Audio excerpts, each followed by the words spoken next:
Hey, I'm Steph. I'm a motivator, creator, small business owner, and educator. I'm a lover of all things health, spirituality, inspiration, and business.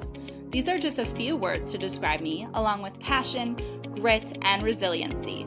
Regardless of what I'm up to, I am soul-driven to create a purpose-filled life and find the advantages in adversity, all while keeping a smile on my face.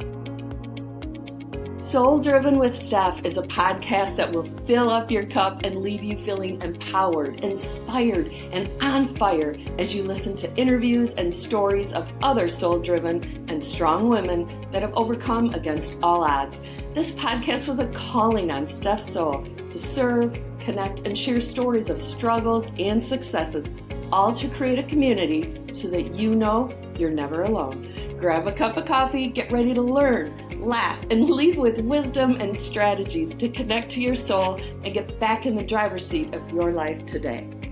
Here's Steph.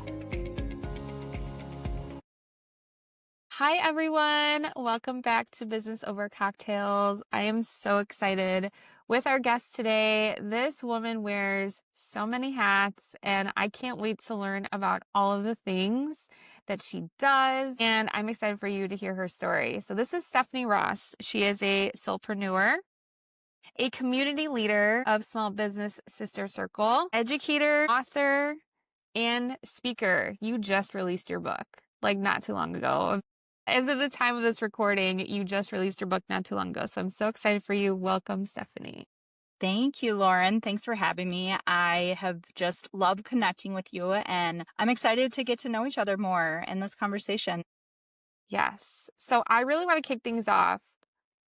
And because if, someone's listening to this and they've never heard of you before, so someone meeting you for the first time, how would you truly introduce yourself these days? Would introduce myself as a soulpreneur. It encompasses everything that I do. It's the title of my book, Seasons of a Soulpreneur. And what that means is someone who is inspired to be a business owner, to be an entrepreneur, to make a positive impact in the world, to follow what drives their soul, to show up as their most authentic self. And if that means having your hands in multiple things and wearing many hats and doing different roles, that's okay. There were a lot of times in my life when I would kind of push down these different parts and sides, because society tells us we need to pick one thing and get really good at it. And while there is some truth to that, I also feel like if I don't wear these different hats and have these different parts of myself, I'm not living up to my full potential. So being a soulpreneur is really embracing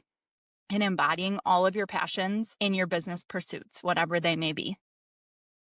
I resonate with that because as someone who does a million things as well and has like another million wants and projects in my mind, I love that you said that. And it's almost like you're giving permission to those that are listening because it is where society tells you you need to do things a certain way and live up to a certain potential. And there are even some business leaders on Instagram that we follow every single day that do tell us to focus on one thing. And sometimes it's just not who we are as people. And so I love that you said that. So thank you for sharing that. But what's something most people don't see right away about your journey that you want to share? That I have been in the game for a long time and I have overcome some really hard seasons that if you looked at me just based on maybe my age, you would assume I'm a newer entrepreneur or that I'm just kind of getting started, but I've actually been at this for over a decade. My first business I launched, I was 20 when I filed my first LLC. But even before that, when I was 18 and fresh out of high school, I started teaching group fitness and yoga classes. And that was really the beginning of my entrepreneurial journey. So I haven't known any other way or world. I never worked a corporate job. I never went and used my degree of being a history teacher. I get to teach in many other ways, but I have been in it. I've been at it. I've been grinding and hustling. And through a lot of those hard seasons is where I developed who I am as a person today and my business philosophy and what I teach other women, and whether in business or just big dreamers chasing those dreams from my firsthand experience, because I really believe in practicing what I preach. So that is something that I think just if you looked at me from the outside, you might not know that about my journey. I've been following you for a little bit now, and we've talked a few times, so I know a lot of the things that you do. The one thing though that I am so interested in is, I don't know if it's that you've done karate or is it jujitsu or what I is knew it? this was going to be the thing. Yeah, I want to know. I almost shared this too, but it is actually a big part of my story. It's chapter 3 in my book. And yes, I fought and trained mixed martial arts because my first business was inside of a mixed martial arts studio. So I was seeing all of these men mostly training boxing and jujitsu and wrestling every single day. And I thought, I could do that. Like, why couldn't I do that? That looks really fun. So I made it a goal to fight MMA, and the whole story is in the book, but it was a very just life-changing experience. It taught me so many lessons that I actually translate into everything I do today, from business to personal, and just overcoming challenges and going after your goals, defying stereotypes, because so many people told me I couldn't do it, or I shouldn't do it, or I shouldn't let my face get punched, and all of those funny things. But it was actually also how I met my husband. And we still both train. I don't train martial arts anymore, but we still work out at that gym to this day. And my husband actually still trains and fights as well. That's such a cool story. My husband's really into UFC. He did karate and jujitsu growing up, and it's been a big part of his life as well. And he shares Yeah. similar lessons to you. I have never done anything like that, but he's very into like watching MMA and UFC, and that's his favorite sport to watch. So I personally was interested when you shared that recently, so I wanted to know more about that. And I know it seemed like it's a big part of your life. So that's so cool you met your husband. It was one of those things where I set out to fight in order to focus on myself. And then I end up meeting, yes, my future spouse. So it's just a funny story of, how we're intending to do one thing, and then when we're not focused. So I wasn't focused on dating anyone or finding a spouse or anything at the time. And that's when I, found the person that I've been with over the last 11 years. So it's just like surrender and let go, and then the right people walk into your life. Hmm. Oh, I love that. The next question I have for you, you just touched on, the first business that you created and that you've never really held a corporate job. I share something similar to where I was in college as well, and I just wanted to work for myself. I wanted to be a day trader. I wanted to trade stocks and just have my own firm. And then I went through some health challenges, and my parents passed away around like coming out of college in my early 20s. And so like after that, I really had to try and find other ways. And so I've tried a million different things as well. But so like right now, what you're currently doing is you're a real estate agent. You have your community leader, you have your own community of women networking, you write your own book, you have your own podcast, you speak at events. And so when did you start to have that vision of these things that you're currently doing now? I feel like I've always had the vision for writing a book, speaking, and just leading. I mean, I was leading a community before community leading was cool. When I was in high school, I was a team captain of my softball team. And then that's really what I missed when I got into college, was that team environment of working out together. I was always leading people through workouts in the weight room. And then one of my mentors and teachers said, you can get certified in leading group fitness. And that was really the catalyst into leading group fitness. So a lot of those things, and teaching, I was going to school to be a teacher. I always wanted to be a teacher. Those were things that I loved doing naturally and was able to just translate into new businesses and new pivots. But real estate was actually the one thing that I never saw myself doing. I actually cried when I came to the realization that I had to basically leave this dream studio that I had built because it had become such a like soul sucking monster, actually. And I had to go figure out a different way to make money. And my sister was the one that pulled me into real estate 'cause she's been in it for almost a decade. And I have a friend who was her team leader, and they both were the people speaking life into me that you could do this. We believe in you. You should come join our team. And I remember crying, realizing that, okay, the first dream that I have been chasing for 10 years is no longer working. It's not serving me. I really lost a lot of my passion for it through COVID and all the changes that we had to do. I mean, we lost so many people in person, and that's like why I got into it, right? Like I didn't get into group fitness to teach two black squares on a screen. That's just not what it was when I started. So much of what I had dreamt about my dream studio at the age of 20 going into my 30th year was radically different. My life was different. I wanted to start a family, and that business and lifestyle would not support that. So real estate was actually that like new door opened for me that I wasn't too thrilled to walk into. And I didn't think I was going to like it. And I didn't think I was going to be good at it. But I was like, you know what? I will give it a year. I can do anything for a year and just try it out. And that year, I watched everything I had learned about business and applied in one business translate into real estate and bring me so much success in 12 months. And I was like, wow, okay, so I don't suck at small business ownership. I really was in the wrong industry at the wrong time. I mean, I was going through a really hard season with COVID. I had in 2019 invested in like almost a $200,000 build out right before the pandemic hit, which I knew was going to be a challenge in and of itself, but I didn't know what was on the other side of 2019, right? So making it through 2020, making it through 2021 and 2022 was just like pure survival mode.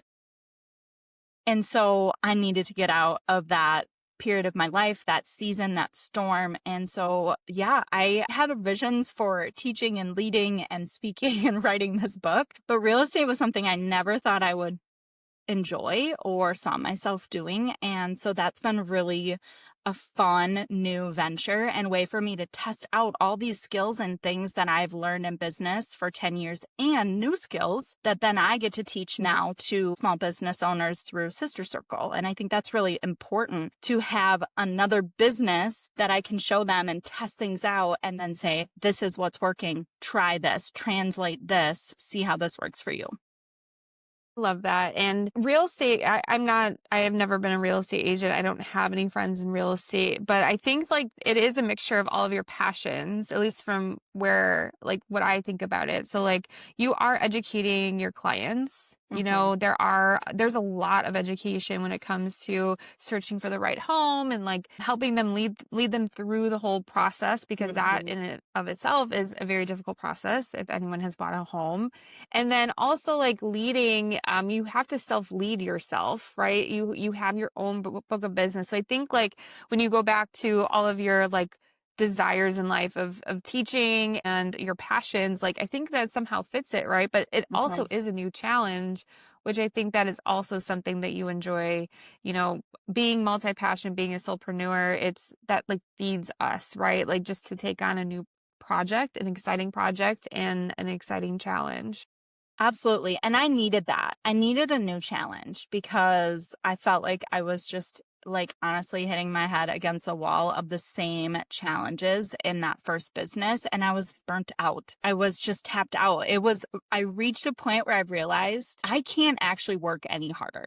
I mean, I was up at 4 a.m. I taught class every day at 5 and 6 a.m. I would work on the business all day, you know, doing the back end, doing the marketing, writing my classes. And then I would teach every night almost at 5, 6, 7 p.m., Monday through Friday, and then Saturday mornings. And maybe I would have a Sunday to, you know, do my meal prep and get everything ready for the week. And it was just so unsustainable. And so like I was chained to it. So it's a prime example of so often, and I see this happen now more often that I've gone through this myself, but we leave these jobs. I never had a corporate job, but we build this business to have freedom, but we're just building ourselves into a 24/7 job. And there is a period and a season of hustle and grind. Like, I'm not going to glaze over that and say, oh yeah, you get time freedom right away. You don't, but you can only do that for so long. And I had really been grinding and hustling like that for over 5 years, which just did a number on my health and my finances and my friendships and just personal life, right? And so I think you really have to know going into it what you're willing to give up and how long you're willing to sacrifice. I was already a 20-something-year-old broke college kid when I started, so I didn't have anything that I was really giving up, And then I got to the end of my 20s and realized, okay, now I really am sacrificing the ability to start a family, my financial situation. There was just more on the line. So I think it just really depends on like the seasonality that you're in, and what you're willing to give up and for how long. Yes. And it's interesting too with what you say about like the time freedom and the hustle. Like, I'm so happy you said those things too, because I feel the same way. And and that's why I think, people are drawn to you, is because of the authenticness or authenticity and the connection, the realistic take you have of like how it is to build a business. And this is what I've done, and this is what you can learn from. And I think like that just needs to be said more and more. It's like almost like we can repeat it. It's like hustle is required sometimes. And there are push and pull seasons. So you mentioned that it sounds like you've been wanting to be a leader and educator and just someone that wants to help people. You mentioned that you've been wanting to do that maybe your whole life, but I want to talk specifically about how Small Business Sister Circle was formed. When did you have the idea, and just walk us through that whole creation process? Sure. It was really a conversation that I had with my sister, my actual sister, over the phone. And we were just talking about how we felt like there was a void. There was a missing group in our area for us, female small business owners. At the time, we were both under 30. So we really were speaking to those young entrepreneurs too. Now we've really opened it up to anyone, but that was originally speaking to people like us who are growth minded, wanted to collaborate, over that competitive vibe. We wanted something different than the chamber or BNIs where you're just handing out business cards. We also wanted more than just networking. I see a lot of communities and groups that are just solely focused on networking, and I think that's great. There's a time and place for all of that. But what we were really seeking was the education. I was lucky enough that my last landlord from this studio space that I walked away from had built a community of 300 plus dance studio owners globally called More Than Just Great Dancing. And she really pulled me into that community and showed me what was possible. It was all virtual. So they were all across the globe, but they would meet a couple times a year in person at events. But I was like craving more of that and more local connections. And I saw all these businesses popping up from COVID of people trying to make it something they didn't have to go back to work, or maybe stay at home moms wanting something for themselves. And I thought there's gotta be other women out there like us who value these same things, who want to learn and grow alongside each other and really have that system of support. We felt very lucky that we're sisters and we're both entrepreneurs, and we get that like kind of built-in support. And both of our parents were entrepreneurs too. So we're like the anomaly probably to a lot of people. So how could we give that kind of sisterly support to other women? So that was really the origin behind it. And I just ran with the idea. I was like, we could do this. Let's just do it ourselves. We started with a small picnic of people that we knew. I came up with the logo, and then we launched it. And our first social sold out. Our second thing we did was our conference, which is now Sister Circle Summit. We started with 20 women in 2021.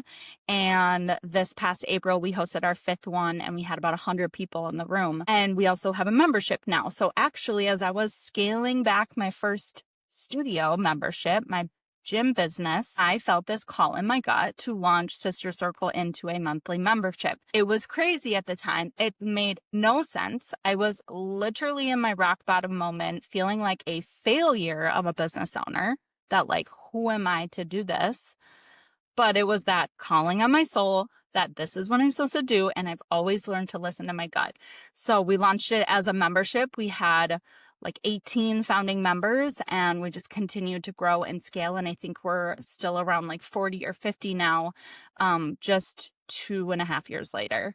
So it's been a really fun, wild ride. And I'm just really passionate about what we're building, because it is so much more than just the networking. It's the education that women need. Like we seek, we crave, that is, like you said, real and authentic. And it's coming from my personal experience of over a decade of just trying to figure it out on my own. I wish I had a mentor sooner than I did, because I didn't meet mine until I was 6 years in. So if I can just give back to women in the way that my own mentor has given to me and be that kind of guiding light, then that's what really fills up my cup. And I think, I know for me, what you said about like local chamber BNI, I feel the exact same way. And where I live now is where I grew up. And I grew up in this, like the suburbs of Chicago. I did have a corporate job. I worked in a bank for a really long time. And so as I moved up in the bank, I would have to go to chamber events as well. And I was like, how old was I? I was like in my mid to late 20s doing this, and I'm talking to people who are in their 50s and 60s that just want to shake hands, exchange business cards, and then sometimes they go to these events and that's the only like fun time they have during the week. And so like they're going to be drinking wine during the day and like they're having a great time, and like this was just like not for me, and it was stuffy and boring. Yes. And so like my goal at that point though is my husband and I, we moved to Chicago, and we lived in Chicago for 5 years because I really wanted to like just get out of Northwest Indiana. Like it was just not for me, could not be creative. I felt like I was just completely different than anyone around here.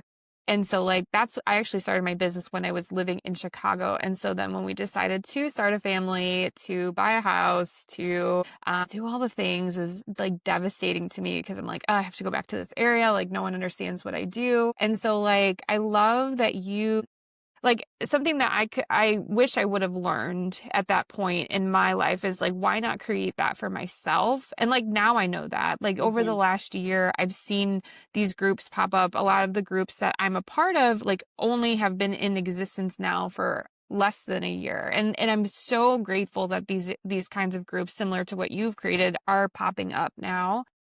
But I wish that someone had given me the advice or just like the kick in the butt of like, just create it yourself. And I think I was just so blinded by my like disdain for this area and like not being in a city because it's not cool, that I didn't. And I also didn't have the confidence in myself. So like, what would you say? Like, yes, there was a need for it, but if someone wants to create something for themselves, like, and they like, how did you think that you could, right? It's a big undertaking to create something that has never been created before. So like, where do you think that comes from? Or like, where do you think that trust in yourself has come from? It's funny you say that, because like I shared, I was in a rock bottom moment. My confidence was at an all-time low. And so it really was borrowing belief from other people and listening to my intuition. Like I shared, my mentor had done this. She was really a huge inspiration to me and encouraged me to do this. She lives locally in my community as well. And I just grabbed onto that encouragement and also felt that gut pull. Even now, like my big, scary dreams and goals are often things that I don't feel confident going towards. I don't feel ready or prepared for, but I also feel like I wouldn't have that dream or desire if it wasn't meant for me to go chase after. So I shared this in a post yesterday, and it was like, when you look around and you can't find your community of XYZ, for me, it was big dreamers and business. It's because you're meant to create it. And I did the same thing when I was building my studio. I loved yoga and high intensity kickboxing. That was the essence of my business called Zen and Pow, because I couldn't find those two things together anywhere. But they really were that yin and yang, that balance. And I also feel like I have naturally tried to pull people that feel like they don't fit in. Like maybe you feel like a misfit. I have always felt like I never quite fit with any particular group. I was someone that could like bounce around to a lot of different groups. I still think I'm like this, but I never quite felt like I fit in with any particular group. Therefore, I just created my own where everyone else that felt like they didn't fit in could also feel like they were part of something. So I also think that's a big reason why even though I didn't feel super confident in creating this community from the beginning, I felt like there's got to be other women out there like me. If I can just find a handful of them, we could create something and then just really allow it to grow organically, magnetically by staying true to who we are and what we believe. And that's just kind of been my formula, I think, over the years without necessarily thinking about it, just trying to feel like, okay, if I don't fit in, then I'm just going to create my own community, and everyone else that feels like they don't fit in can come join me. I feel like I'm talking to myself, truly. Because yeah, like I also didn't identify with like a group in high school, right? Like I think we grew up in a time where high school still had cliques. I'm not sure if there still are, but like, you know, you had like popular kids and athletes and things like that, which I also played softball too. And I wanted to bring Wow, that we have up. a lot of similarities. We do. But I think like even now too, like I have friends from all walks of life, different ages, people that are older, younger than me. And it's easy for me I think that's why it's easy for me to build relationships, is because it is easy for me to connect with so many different people. So I think like with the one thing that I want to take away from that is like, it's so interesting because I think we wait until we are confident or we know it's a for sure thing, and then we wait to build it.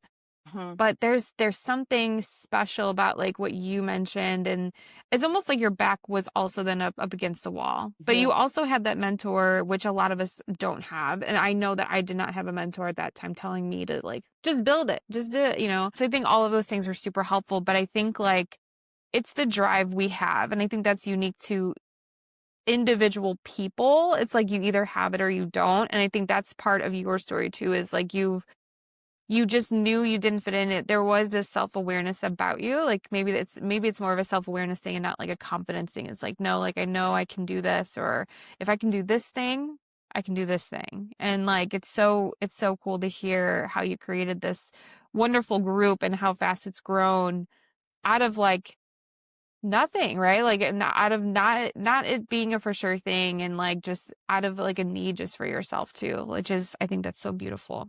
So many things to go off of. Yes, I created it for myself selfishly because I wanted a community. And so why not create it? I did the same thing with my gym. And also, like you said, it's not always a confidence, but it's that self-awareness, or it's drawing confidence from past experiences that I already did this once. I can do this again. And then also, like, even now, I've had to really surrender the outcome of like, this might be a trend.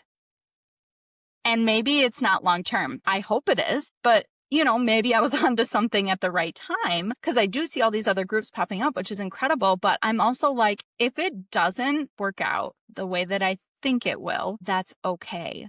Because my first business did not work out the way that I thought it would, but it was truly a catalyst for everything else. It gave me all the education. It gave me all the connections that I still have today. So it's not about the end goal. It's like, who am I going to become along the way? What am I going to learn? What connections am I going to make? So this community could pivot and evolve in so many different ways. And that's beautiful. And just allowing it to like be what it is in the season that I'm in, and just having fun with it, and, you know, not worrying about the 10-year plan and just all of the different fears that can come up, I think, around creating that community, and just being able to just say, I'm just going to see where this goes and let it take me on the ride, and it'll take me exactly where I need to be. We haven't mentioned it yet, but you are also a mom. Out of all the hats that we've talked about, is you're also a mom. And so I want to ask, I don't want to say the word balance, and I don't like this question that people ask, like, how do you balance it all? Because it's not a thing, That's my right? answer. Yeah. Right. And like none of us do. And I also am like a proponent of like, there's no such thing. But I guess like, how do you stay grounded through the chaos of then the businesses, motherhood, you know, just all of the things in your life? Like what helps you stay grounded in those areas? It's a great question. I think because I waited to have my first child. So I had my first son in November of last year. So he's 8 months old as of now. And I think because I gained all this business experience, grew a business, closed a business, pivoted my whole identity in business before I even became a mom, it's actually made me 100 times more intentional as a mom and a business owner, because I really did close that first business to have my son. That was why I wanted to get out of the day-to-day grind and build something that was more sustainable and scalable, profitable, and just overall intentional. So I hold that like as my anchor when I start to feel overwhelmed, my calendar's out of control, and when I find myself saying, I'm so busy, I hate that phrase. I pull myself back and reassess and reevaluate where I'm spending my time and energy, what tasks are most important, my priorities, and get realigned and reintentional again, because I closed a business, a dream of 10 years, because that's where I found myself. So if I find myself going towards that, on that burnout again, then it's not worth it. None of it is worth it. So that has been my anchor of like, I've already burned myself out before.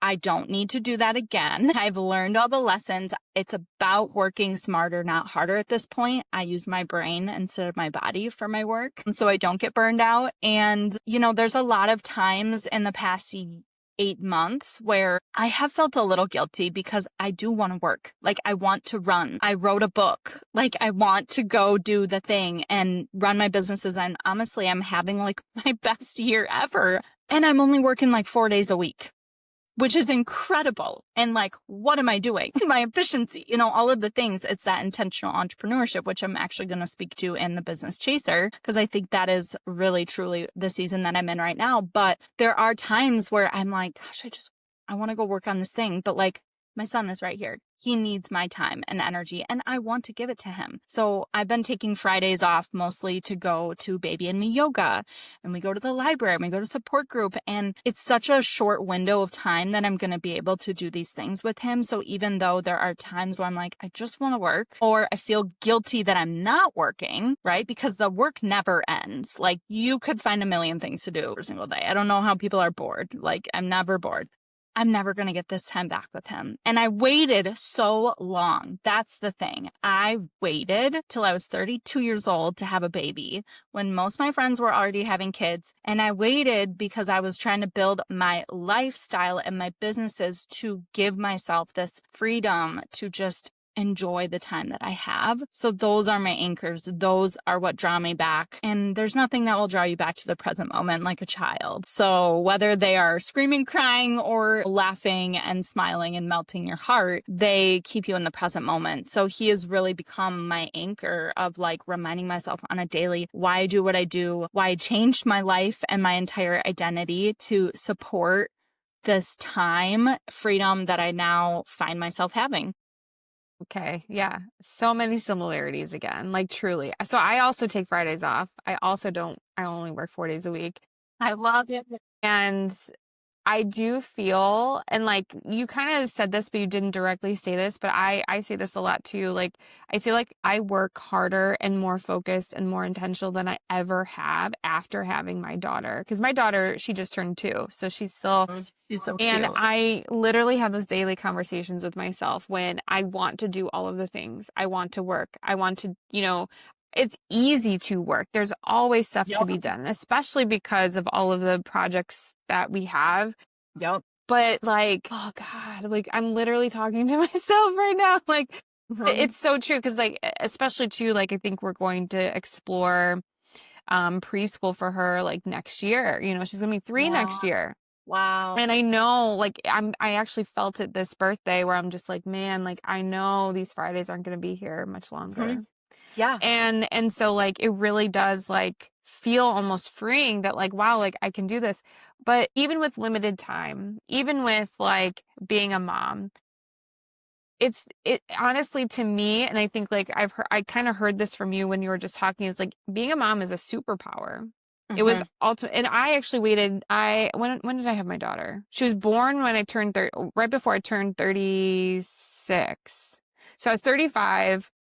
We didn't start, we started trying to have kids around when I was like 34. So I also Yeah. waited a long time too. I've had my business for like 3 or 4 years before we definitely started thinking of having kids and trying. And I had a miscarriage on my first time getting pregnant, but then my daughter was born a year later. So it was right before my 36th birthday she was born. I think mom guilt will be rampant with anyone, but Yeah. I do think that it was nice. I don't know if it was easier or harder, but it was interesting to me to look at my business before becoming a mom. And like, I literally look at it. I'm like, what was I even doing? And granted, like Every day. right. Like I was building a business. I was actually building two businesses while working a 9 to 5 still. So like, Yeah. yes, I was very busy, but I was able to do that. And I now know I was able to do that because I wasn't a mom yet. Yeah. I had about 6 months there where I had left my 9 to 5 and before I was pregnant. So like there was about 6 months there where I'm like, man, like what was I doing those 6 months? Like I had literally I had my agency and my coaching business and I didn't have anything else. Now it's like these two businesses, podcast, in-person events, social savvy society. Efficiency. It will Yeah, make you so efficient. yeah. And so I always say that too. And like I said, I kind of heard that from you of like, becoming a mom, like it was such a good decision for you to wait, but like it really, I feel like it just like amplifies your mission, your purpose, and the Yes. intention you have behind it. Totally. And I think something I'm coming to realize being a new mom is there's kind of like two camps. There's like the working mom, corporate-ish, right? 9 to 5, and then the stay-at-home mom. But like we are building this whole new lane down the middle as an entrepreneur, a mompreneur, whatever you want to call it, where we actually get the best of both worlds, I think. I mean, obviously I'm biased, but like I call myself both. I'm not a full-time stay-at-home mom, but I'm also not a full-time working mom. I am literally doing both and enjoying both. And that is the benefit of being an entrepreneur is like you get to do both. You can be passionate and run and chase after your big dreams. I hated hearing constantly how like once you have kids, oh, you won't be able to do that, able to do that. And just like how you'd be shrinking yourself and your dreams because you have kids. And yeah, there is some give and take, of course. But also, I just don't think that's true. I think you can show them what is possible through you chasing your own dreams and bringing them along for the ride. I'm really excited when my son gets older to actually be able to like bring him into my business, right? You probably feel the same way with your daughter and like show them what is possible. And yeah, you get to work and chase your dreams and do passionate work, and you get to be present and be there like the stay-at-home mom and get to soak up those days and those weekends and those fun activities with them and go on the field trips once they're in school. And the best of both worlds. We actually get the best of both worlds. It doesn't come easy and we have to be intentional about it and efficient, like you were saying. And we got to do a lot of the mindset work, I think, too, to like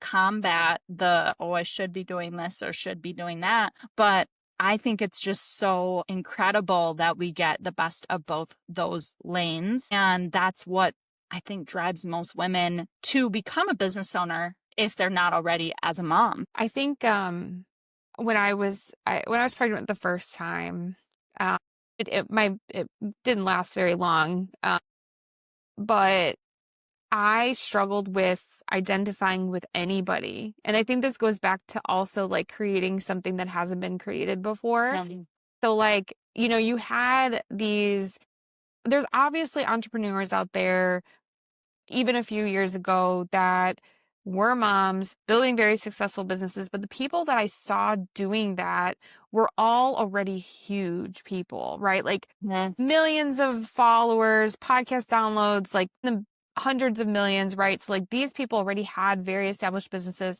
could hire all of the help in the world. right. Granted, we don't know. They have teams of people to do stuff for them.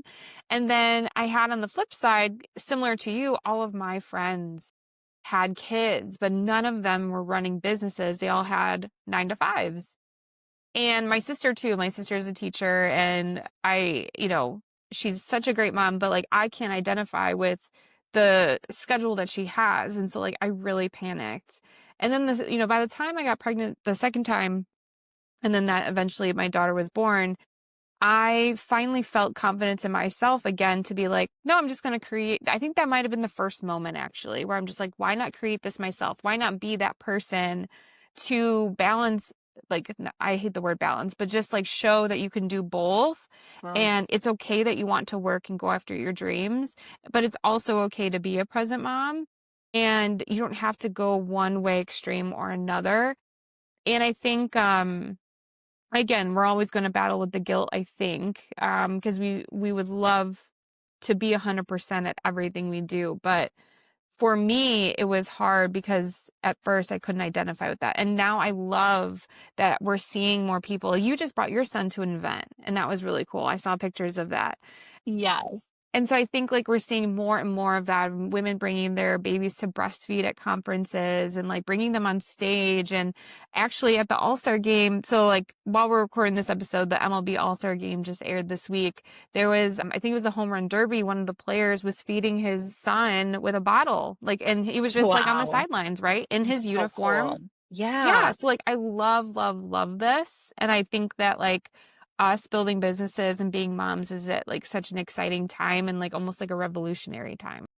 It really is. And yes, to see more examples of that and to be really transparent on where we do bring in help and where we, delegate some things because like I don't have time to clean my house, for example. So I have a friend actually who comes and spends just 1 hour a week doing the bare minimum. Bathrooms, floors, because I have a husky who sheds like crazy that I cannot stand having fur all over my house, and literally just the bare minimum. It's just those little things like that. I do a lot of meal prep because I'm not going to spend time every morning making my breakfast. Like, what are the systems and structures that we implement in order to have this kind of freedom? Because it doesn't come just naturally and it's not easy. It's having systems, structures, support, and all different levels of support. And then also just that focus and efficiency. Yeah.